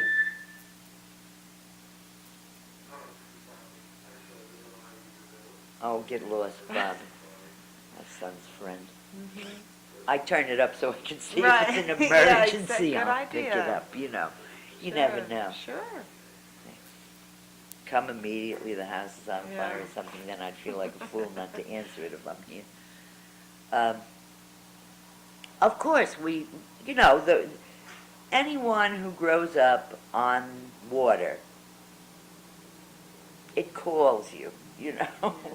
You cannot resist anybody who grows up on the sea, you know, on the ocean shore or on any river. It attracts you to the water. So you did, I mean, that may be true for you, but for us, even if you're cold, there's no place to go. Not the way it is now. No, I went down there about a month ago and walked the waterfront, and I could cry. I could cry. All right, the factories were always there. Zinger's was there. The Anaconda was there. The pavement company was gone in the early days. But there is no access to the river at all. All right, the railroad always separated the village from the riverfront, but that didn't stop us. Not in the least. Also wasn't electric. And there was plenty of open space. The shoreline was rocky, but there were spots where there were little sandy places. How would you get it? Would you just sort of scramble across the tracks, or Well, was there a bridge there? I never had the nerve to do that, and I'll tell you the reason why. I had a brother 4 years older than I who was killed down there when he was 14 and I was 10. By a train? No. There are bridges to go cross, and you can cross at the railroad station. And, of course, the boys especially thought nothing of crossing the railroad tracks. I never had the nerve to do that. First of all, to cross the railroad tracks, you had to hop over that third rail. And I was 4'11" as an adult, so I was afraid to do that. I didn't have long enough legs to do that, so I never did that. But my brother, at age 14, of course, my mother was terrified of the river because in early days, I don't remember this, she says I was with her, but I must have been very young. They had excursion boats that went up the Hudson, which were lovely, you know. And they used to, there was a dock in Yonkers. They started in New York City, and but there was a dock in Yonkers where they stopped, and if you wanted to take that very leisurely cruise up the Hudson, which was very pretty then, you went down to Yonkers, again on the trolley car. You made it without throwing up. And you could board the excursion boat there and go up. And my mother took me, and probably my brother, who was older, and a friend of hers, Mrs. Trimpen, and her daughter. They decided this was going to be a nice day. And they went on one of those excursion boats, and they got up around, forgot how far up they used to go. I can't remember, but she told this story over and over all of my life. Halfway up the Hudson River anyway, it was very crowded. The excursion boat was very crowded, and a very bad thunderstorm came up. And the passengers on the boat all tended to run to one side in panic, and the boat began to they thought it was going to capsize, because there were hundreds and hundreds and hundreds of people, and the storm was very violent, and between the Palisades and on the water, it was terrifying. And the crewmen on the excursion boat took oars and almost beat the people back to get them not to capsize the boat, because they sat up high out of the water. There were decks and decks, and they took oars and forced the people back out into the side where the storm was so bad and everything. So the storm continued long enough to absolutely terrify my mother, and that whole episode with the crowds and the boat's going to capsize and everybody was in absolute hysterics, sheer panic in the middle of, and that's a big river. And what women in those days could swim or anything like that. Well, they pulled in anyway to the nearest landing place up the river someplace, and my mother and her friend, with whatever children they had with them, got off, and no way would my mother come back that way. It must have taken her, I don't know, I forget how they got back home, but, from town to town and village to village and whatever conveyances they could find. But as a result of that, my mother, for the rest of her life, went around sprinkling the holy water every time a thunderstorm came up. She was terrified of thunderstorms. She would go in the closet so she couldn't see the lightning. And she was terrified of the river. So that as we grew up, the river was irresistible to us, particularly my brothers. And this oldest brother, all the boys used to go down, As soon as the weather got warm enough, everybody headed for the river to swim, to fish, to crab, to boat, whatever. Whatever. Well, they had canoes. I remember the boys having kayaks and rowboats, and a lot of fishing. Fish was abundant, and they had crab nets, and we ate a lot of stuff out of that river. It didn't kill any of us, so it couldn't have been too polluted then. But everybody headed for the river as soon as the weather got warm enough, and my mother kept insisting to my father, I don't want them to go down there, they'll drown, I don't want them to go down there. So my father, who had grown up on the Hudson River, had no fear of it, of course. And he went down with this oldest brother of mine and watched and came back and said to my mother, don't be afraid, he's an excellent swimmer. Nothing, all of those, there wasn't a kid in Hastings who couldn't swim. You were a nerd if you couldn't swim. Really. Yeah. Girls included. So he kept reassuring my mother, don't worry about it. He can swim. Nothing's going to happen to him. He's a strong swimmer.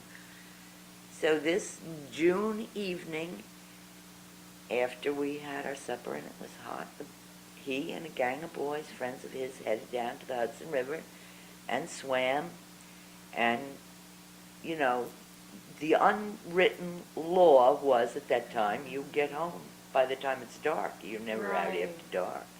So when it begins to be dusk, they started up from the Hudson River, horsing around as 14-year-old boys will, and clowning around, and they had a race, and along the railroad track are those poles that look like ladders that go up like this, containing high-tension wires.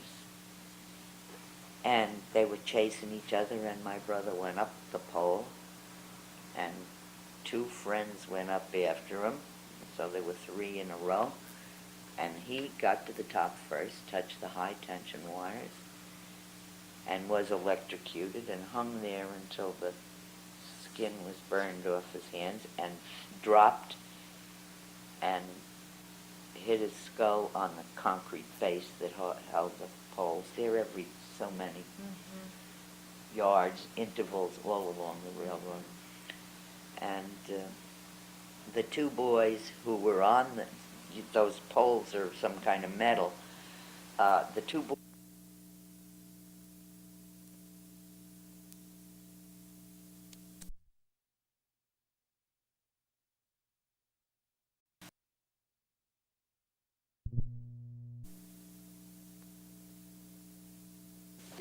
insulated, held the whole electrical Saved those charge others' in him, lives. and they didn't get a mark on it. But they, they had every emergency. They worked on him for hours down there, but it was beyond hope. He died, of course, at age 14. Oh, God. So that's, I mean, the river we used always, and was always a play. And I feel sad when I see the way it is now, that the town has no access to it. And of course, in those days, when my brother was killed, it raised a great hue and cry about suing the railroad for exposing our children to that kind of danger, And of course, nothing, because hey, the railroad was in its heyday then, big and powerful, and it was their land. And So if you wanted to argue the point, those kids were trespassing. But there were no fences. I see there's a fence now. There were no fences. You could cross the tracks. Everything was open. I see that there are warning signs on those poles now. I don't think there were then. But my mother and father were so devastated they couldn't even consider such a thing. Right. But it did, the community as a whole was horrified. Right. But there were other tragedies down there too. There were drownings. But did your brother's death help? I mean, did they finally put up some fences or any No. signs? There was no Not all the time I ramifications? was growing up. I see now that it, where you go down, I went down and went across the station bridge, the railroad station bridge, and I went north as far as I could with my car. I was flabbergasted that I couldn't go up the shore. Right. And that even the river is fenced off, and Yeah. the little bit Oh, where it's you could look disgusting. out and see the water. And where was the beach that was there predominantly one beach that you used No, to there were use, or- spots, anybody who was a local resident knew the spots. We're going swimming. Where you go? We go to the point. Now that's up beyond where the Tower Ridge Yacht Club Yes. is. Right. There is a point, Yes. a protrusion there. Where the old Goes boat- out into the water. There was a lone tree on there when we were young. I don't know if it's still there. One tree. And it was the shore. Most of the shore was very rocky. But you could always find little sandy places, But we were also river smart, that we knew, like, where we could dive, where it was Yeah. deadly dangerous and you'd split your skull open, and lots of people did. But one warned the other. You kind of look, if you were river smart, I call it, and you saw somebody contemplating diving, to walk in was one thing on the rocks. But if you knew it wasn't deep enough there, or you knew that was a particularly dangerous rocky spot, you didn't hesitate to Right. scream your head off. Right. So that, but we went to the point, and there were little places along the way in between. There were little sandy areas. Yeah, there's still some just north of the. that Yeah, but you little can't get part. at them. I know. You cannot get at them, but there were more than there are now, because that tennis club is there and all that. And down in the other direction, we used to say we're going down to the home. Now, you need this language explained. Oh, I love it. Please do. almost to the, past Pinecrest Drive, if you go Yes. down Warburg. Yes. And before you get to the Hastings-Yonkers line, Mm-hmm. there was an old dock in the river. It was falling apart then. It's probably still there and still falling apart. But at one time, it was a dock for the Graham's, what is, I call it Graham School now, you know. Mhm. But as kids, we called it the home. Oh, right. So we used to go down and swim off that dock. Mhm. So if you said to any Hastings kid, we're going swimming, meet us down at the home, they knew exactly what you Right. meant. Was there a lifeguard or anybody? Oh, you're Nothing like joking! Apparently I You am. are insane. Lifeguard. And it was all public, right? There was no private beaches, were there at that There time? were. You just picked a spot in the river and jumped Went in. for it. Right. No such thing. Kids had boats. They'd row halfway out and dive in, swim. Right. My brother, not this one that I'm Mhm. speaking of, who was a strong swimmer too, but my brother, younger than I, 5 years younger than I, used to swim the Hudson from Hastings to the Palisades and Oh. rest up and swim back. Oh. Now, this is what you call growing up on the river. Cool. He could have been an Olympic swimmer, and I tell you, Against a that lot. time? And you could start in Hastings, but you ended up in Right. Yonkers. But we were river smart. We knew the tides. Right. We knew the tides. If you wanted to swim and land up that way, you swam Right. when the tide was Sure. full. It was Right. coming up, not when the tide was going out. If the tide was going out, you start in Hastings, you come ashore in Yonkers. I mean across from Yonkers. But, and my father never worried about the swimming part. But he did raise a fuss more than once about him doing that because he thought it was dangerous because of the currents. He said, I don't mind you doing it, but let somebody come with you with a boat. Right. And he did? And sometimes they did, but don't you know? Listen, That's wonderful. I would you never have a guess. go to Hastings and count the old-time survivors, and you'll know we're pretty darn tough, because if we didn't Right. get killed, some of the things that we did in that river, we're never going to die. That's right. We are Neptune's never going looking to at die. Oh, They, that's amazing. no, they were strong swimmers. Right. That wasn't little putts around kiddie pools, you know. You had to swim. So that was that sort of a major source of your recreation in the summer, That spring, was summer? our That was summer it? resort. Nobody Right. went anyplace. Come summer, you went to the river. I was fortunate enough to go, as I say, with my father's sister to other places. Mm-hmm. But when I didn't, I was not unhappy with Right. Oh, with it's magic. the Hastings-Hudson resort. That was fine with me and everybody else. All my friends were there. Sometimes, as a matter of fact, when I was away, my aunt had a house in the Adirondacks, right on the lake. Mhm. It was lonely. Yeah. Take me to the There were- river. I loved it. It was beautiful. But I was lonely lots of times. Never refused to go, but I was lonely. Right. I'm very people-oriented, Right. you know. I can see that. I cannot tolerate not having people. Well, I mean, you have to think of all the chemicals that were being poured into that river at that stage, and no one seemed to get. I don't know about Right, then. right. I don't know about then. I Right. tell you, you see this Yeah, I Irish know, skin. right. If It's you as clear as sneeze the dove. on me, I break out in a rash.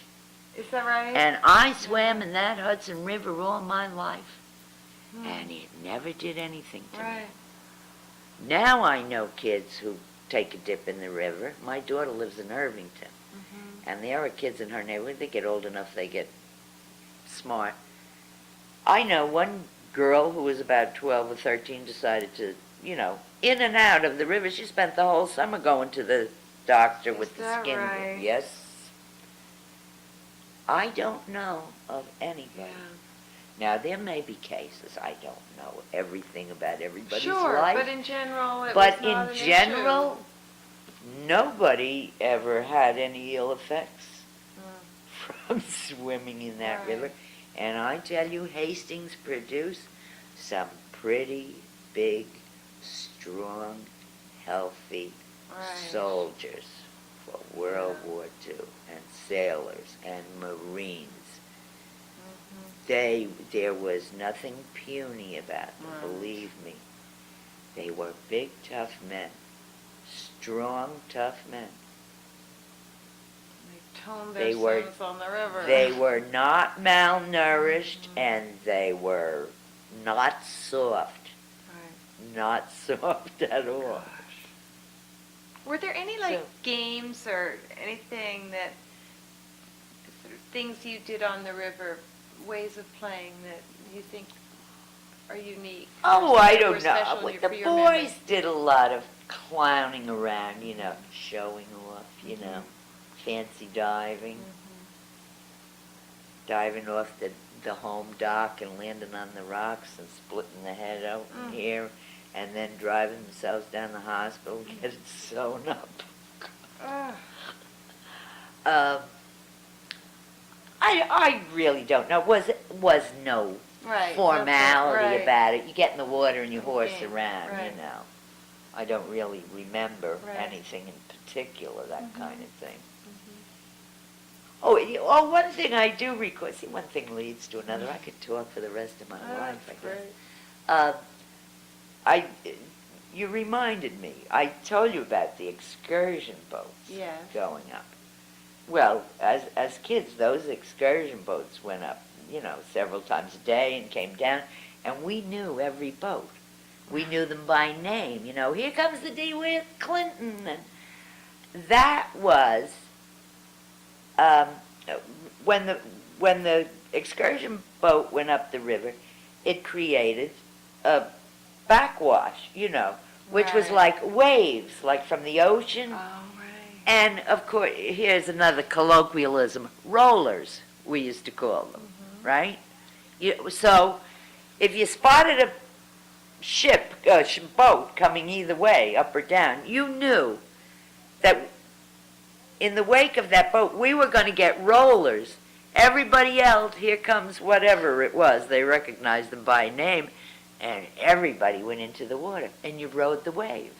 Oh. Like body Surfing, surfing. We didn't know what surfing was, but we knew what that was. And if you ask an old Hastings-ite, they'll say rollers. That created rollers. We were so Right. unsophisticated, we didn't even know there were waves, I guess. I don't know. Oh, that's But funny. that's a game that It's great. we anticipated, We waited for that. If you were sitting on the rocks or sitting on the shore, you didn't want to miss that opportunity to ride roll. in on the waves. Oh, that's wonderful. I think that was the original body surfing, right? Absolutely. Right here in Hastings. Right here in River City. River City. Is that, was From- it referred to as River City? No, I'm talking about that musical comedy. What's the Music Man? Is that the name of that? Oh, I never saw it actually. Oh, you're I know. so young. No, I'm not. You are so young. But I Well, missed that's a song that's a very famous show. No, he sings about right here in Right. We've got trouble right here in River City. Right.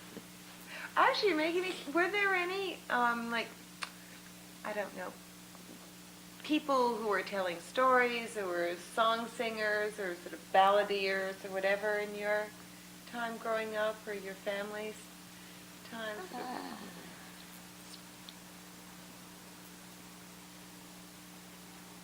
Nothing, not the way you conceive it. Or however Not- you conceive it. No, not the way you conceive it. It wasn't that formal. No, I mean There just, was the Irish. right. Listen to this map. the Irish were the greatest storytellers in the world. They talk and talk until you say, shut up. But, you know, it's like oral history. They pass the stories down from generation to generation. And, of course, they tell you the same story several times a week in your, every day of your life. So you really remembered. Didn't need to know how to write it down. But music, now, of course, radios were just coming in when I was a kid. Right. Forget about television or anything else. So people made their own music, of course. And my grandmother brought a little, what she called a concertina, a very small, almost like an accordion, like octagon-shaped thing about this big, from Ireland, and she played that. And we sang. If you wanted music, you made your own music. And I remember growing up on Main Street, and the buildings are exactly the same as they were then. That big apartment building where Manzi's is now. Yes. I don't know how many families lived in there. And across the street, those buildings where there were apartments, there were a lot of Italian people. Those men used to come out like after work and sit on, in the warm weather I'm talking about, sit on the steps in the front and play mandolins and banjos and I'm trying to think of what other. My father's sister played the piano. We were a little different. You couldn't carry the piano out on the street, but a good number of people. And what was interesting is that was a very important part of education as far as any European was concerned. Music lessons. Now, I knew people who had little shops and lived in the back of the shop, and those children had violin lessons, and when I think about it now, it's fantastic. It's unbelievably wonderful. But there was a Jewish man who had a little like dry goods store, I call it, one of those general store type things where you could buy anything, almost from a spool of thread to a pair of shoes. Anything. Little tiny store, packed, you could just about walk in it, and they lived in the back, with a curtain across the doorway, and they lived in the. But I remember if you went into that store, I remember hearing his son in the back practicing the violin. Beautiful classical music. We didn't have such a tough life. No, that sounds pretty high quality to me. I feel sorry for this generation. And people laugh at you because they say, oh, sure, you're old. In the good old days, we were always better. But there's good and bad and everything. And some of the sense of community and the closeness of the people, you didn't need an organized charity to help somebody in the community who needed help. Your neighbor came in with her apron on when you were sick, and she did the dishes, she did the wash, she cooked the meal, she took care of your children. You didn't have to call. You didn't have to call the employment agency. It was a whole different life. It really was a whole different life. Well, I envy a lot of it. Well, I don't regret growing up like that. I had a terrific childhood. There was freedom in that small community. You could go anywhere you wanted. There were no restrictions. It was all one big playground if you were a kid, So your major meeting places as children was the waterfront, was it? Well, Or- no, and then- everything we did was outdoors. Mhm. Because we all lived in tight quarters. There were big Yeah. families in tight quarters. Mhm. And everything we did was outdoor stuff. Winter, we did winter things. We sleigh ride. We skated on the Hudson River. Did you? When the winters must have been colder than they are now because the No. river used to freeze in toward the shore. Right. And we skated on the river. Did you skate on the Sugar Pond? too? Yes. Or any place else where you could find a piece Right. of frozen anything. Right. We ice skated, we sleigh ride any place. You know, Hastings is all Sure, hills. right. All Right. hills. And if you didn't have a sled, that didn't make any difference. You used a Right. piece of cardboard or Right. anything. Doesn't matter. But, and when the weather was warm, everything we did was outdoors. You know, outdoor games, anything we played was outdoors. It was a tough day when it was a rainy day. I had to Right. stay in. Right. Well, did the schools provide after school anything or weekends or? you know, Well, if it I was have to raining say or- this, for those times, Hastings Public School was, when I think about what they provided, I'm not talking about extracurricular, No, but after just school, daycare, that kind Right. of stuff, that's out. But the programs, the study programs, the drama club, the music, the music lessons that were available. We used to put on big musical productions, Right. Gilbert and Sullivan operettas, Right. and, you know, Oh. choirs and chorus and everything. And we used to have assemblies where they played, recorded, of course, acquainted us, exposed us to classical music. I remember having assemblies where they, you know, they would have a symphony or whatever, something that had been produced in one of the big theaters and they recorded. I know the classical music. I recognize it yet because I was exposed to it very young. Right. So when I think about the schools today who are pushing through those billions of budgets there,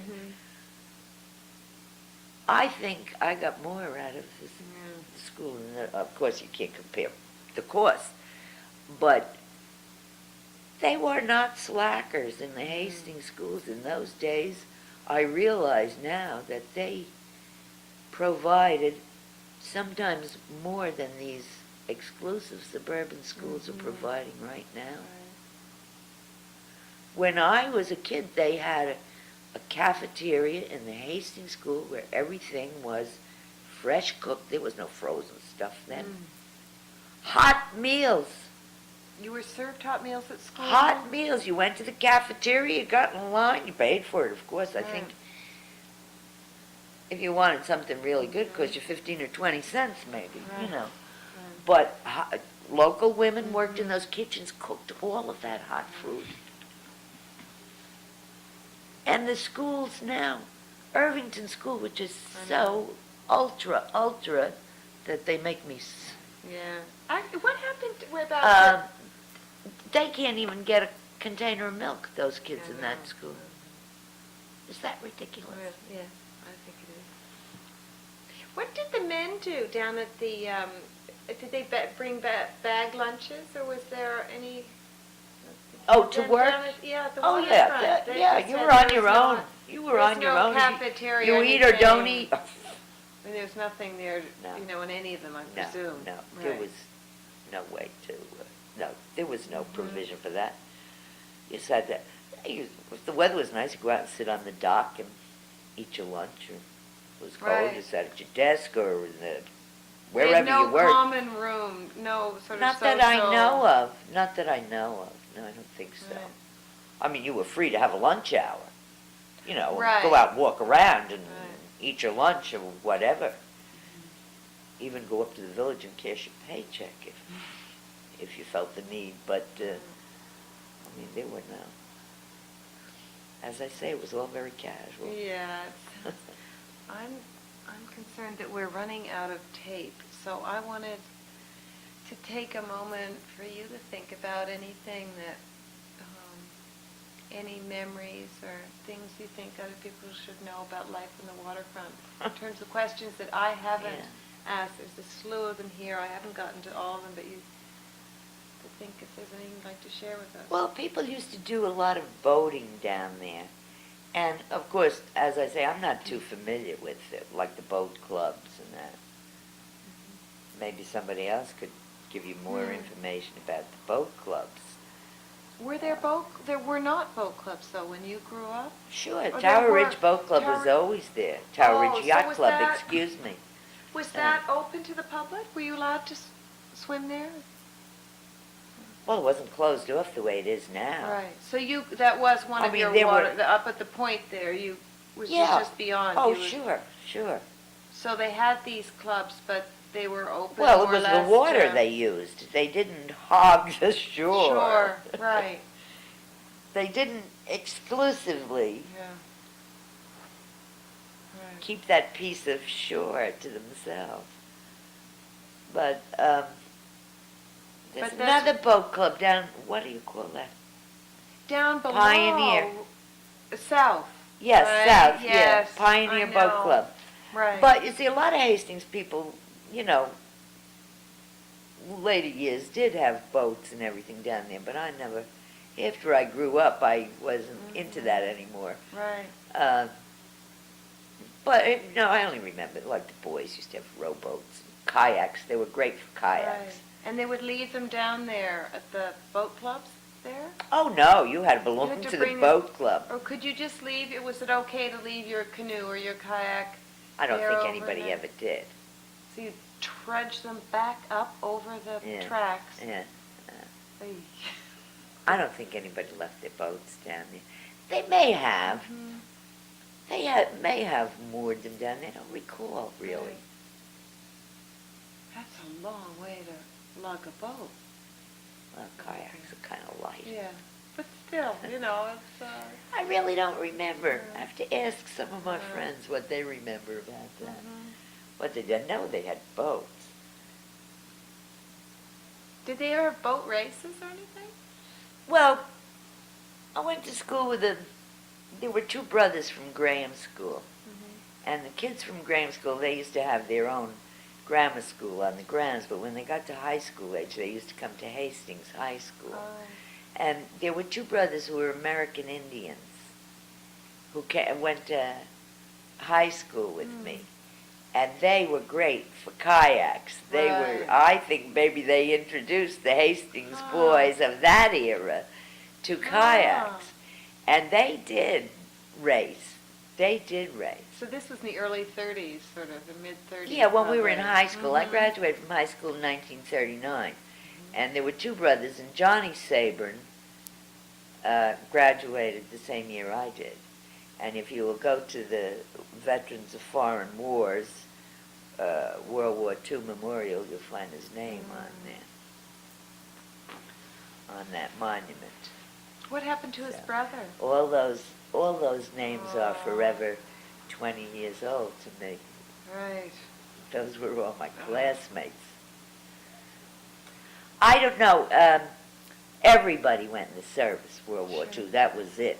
There was, and of course they were out of school then, and they were adults then. They were finished with Graham School, and I don't know what happened to the brother. If he lived, he never came back to this area, as far as I know. Actually, you're reminding me of another question. During the wars, when so many men were away, did any women take up jobs in the factories that were It was available? all Or was women. there- It was all women. It was all women in the Mostly, in Zinsser as well.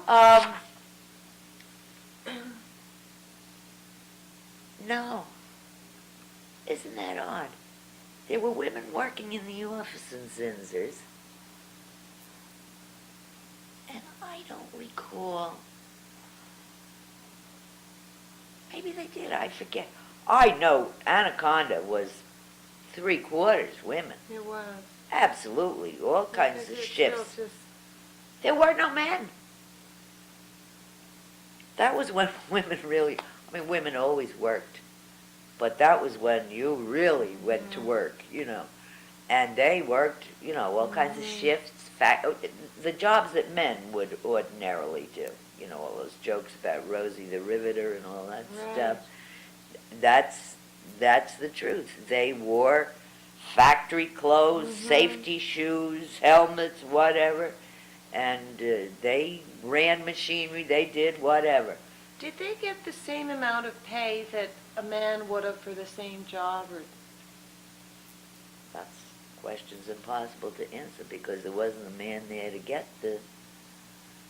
Now, was it that I don't know. that the men had the jobs, and then during the wars, when the men went off, then the women came in, and then in the 20s and 30s, did the men then take over the jobs again, or did the No, you're women? doing I'm talking about World War II. Well, even between the wars, like in the 20s and Well, 30s. now I don't know about, you know, World War I. This country was involved a very short time. True. A year. I mean, all right, we produced war material for the other countries prior to our involvement. The United States didn't get involved in World War I until like 1917. Right. And the Even war more. was over in 1918. So that, I don't think it ever came to that, like shortage of labor and that kind of thing for World War I. But World War II was another story, like 5 years that we were Right. involved. Before that, of course, the European countries and everything, but it was a good 5 years. So that my husband was in the Army 4.5 years, or I forget now, but he came home